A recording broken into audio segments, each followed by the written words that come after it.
Fathers of boys. Today I want to share with you a few tips that I learned from Raising Emotionally Strong Boys. This is by David Thomas. David Thomas is director of family counseling at Daystar Counseling Ministries, and he is filled with wisdom on parenting and this book on parenting boys. If you are a father, I'm talking to the fathers because there's a section about fathers that I want to talk with you about from that book.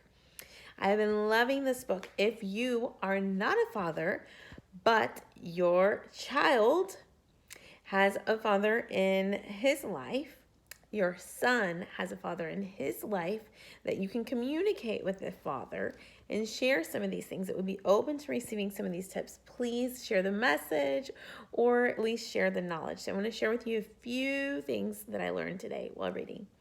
So impactful, so impactful. So there is one thing that I want to share that I loved about this book, and it talks about the importance of a father allowing for a son to see him struggling emotionally, not necessarily having all of the answers.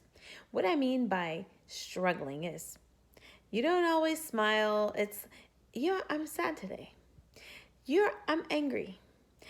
I'm stressed. Those kinds of feelings, and then allowing for your child to see, modeling for your child, when you're stressed, this is how, child, son, you should handle your feelings, your emotions.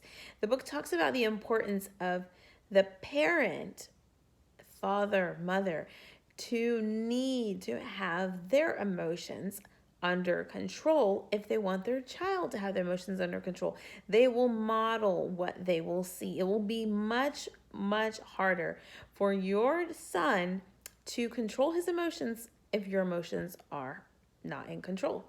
So that's one thing. Your emotions control, but then be transparent. Maybe one thing that you could do, the book shares is share a story. Share a time that you just failed, and don't make it like a happy ending. Tell it like it really was, or of a heartache. He shares in the book about this boy who was with his father when his grandmother passed, and he was with the family in this room, and he saw his father like pouring out his heart, crying before his eyes about the loss of his mother. And the author talks about how impactful and how important that was to help the child to grieve, to let the child know it's okay to cry when you're grieving. And so this is one important thing to do, to share the opportunities that you have, share your past experiences, not opportunities, share the experiences that you have had of those struggles, and allow your child to see how you are processing your emotions.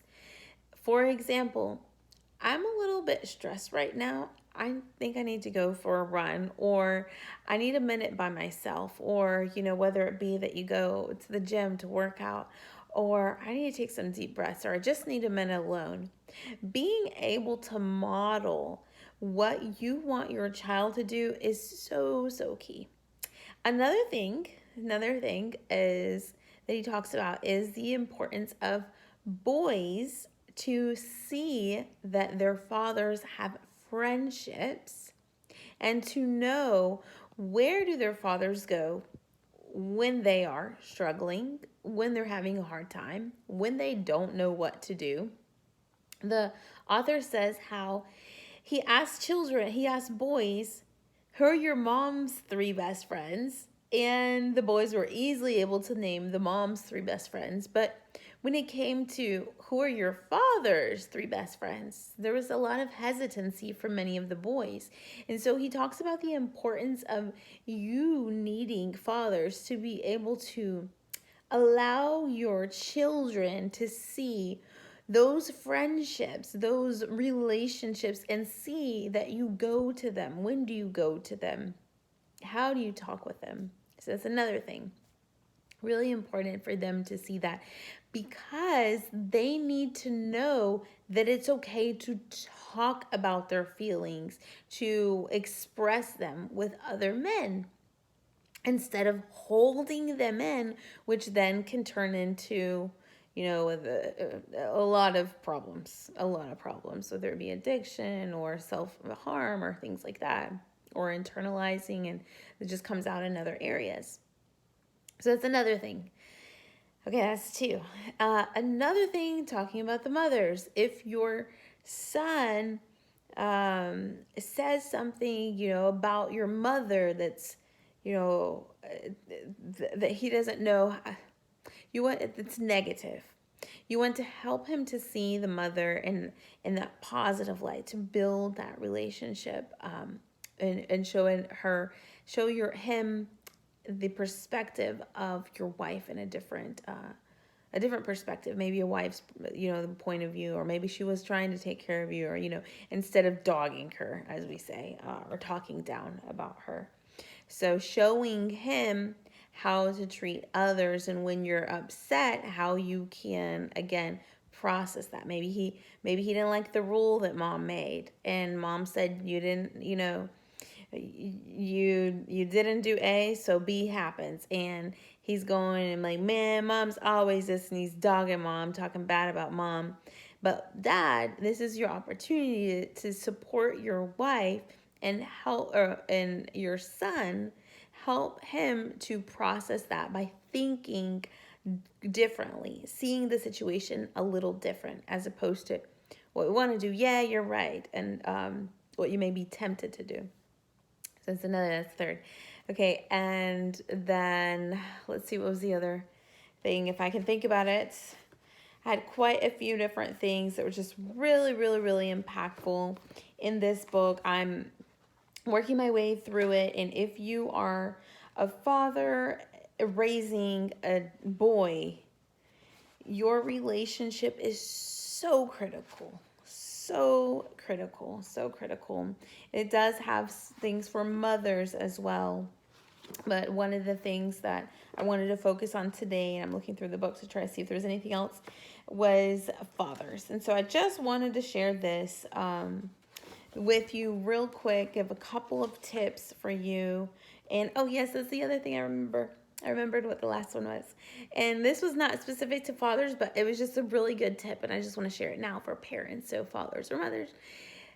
Sometimes, and I think I was just reading this, I was thinking about a male coach that I know, and his son is on the same team as him, sports team as him. And I thought about this. He says, celebrate those failures. Like, so not necessarily those failures, but when, let's say he goes and has a baseball game and he loses the game and he's feeling really upset, or maybe really angry, you can take him out for an ice cream still. You're not celebrating his failure, but you're celebrating him. So he doesn't feel like, I failed, but I'm still worth being celebrated, even though I didn't win the game. And he gives some tips, get the book for more, give some tips on some conversation starters and how to kind of lead that conversation while you're out. A really good resource. This is something I'm just working my way through, trying to absorb, and I've just been going through little by little, bite size, because it's just so rich in information. And it's been a really eye-opening experience for me to see these things in a different light. So if you want to be better as a parent, if you want to a son, this is specifically for son. Now, a lot of these things could apply to girls, but it's a focus is on raising those emotionally strong boys that know how to control their emotions. They're not outbursts, they're not rage, they're not self-infliction, they're not internalized, they're not suppressed and then getting into their body. Emotions that go suppressed can actually harm your body. Did you know that? Okay, so that is all I have for you today. Get the book. I am not getting paid for this at the moment. But just really, really highly recommend this book. An amazing resource. God bless you. And if you want to work with your child and need additional resources or connections, I would encourage you first to check out the website, check out the books, and definitely consider counseling if you need counseling. If you need counseling or you feel like your son does, I think sometimes we in society put up like counseling's like a bad thing because I'm asking for help. And then I have to we put ourselves in a position of vulnerability. And that's scary. And I want to say, I know that. I know that that's scary when you say, I need help. It's easier to say, I'm okay, but then you're struggling inside. So are you really doing yourself or anyone a service or a disservice? Just think about it. So counseling can be something that is very, very helpful. But if you are looking for, additional support and want to start at home, this is a great resource. Okay, I hope that you are excited about this. If this was helpful, put a like, put the word helpful in the comments. If you have questions or want to know more, definitely check out the description or the comments below for more details. But get a copy and start just being available for your son. Your role, Father, is so important. I know there's so many things that call for your attention, but you are planting into your future with your son. That is your descendant. That is your what you're leaving behind. And if you've never had direction as a parent, there's so many resources out there. To say I didn't have a father to raise me is just really not acceptable, an excuse. There are so many resources out there. God is giving you tools and resources for the calling that He has on your life as a father. God bless you.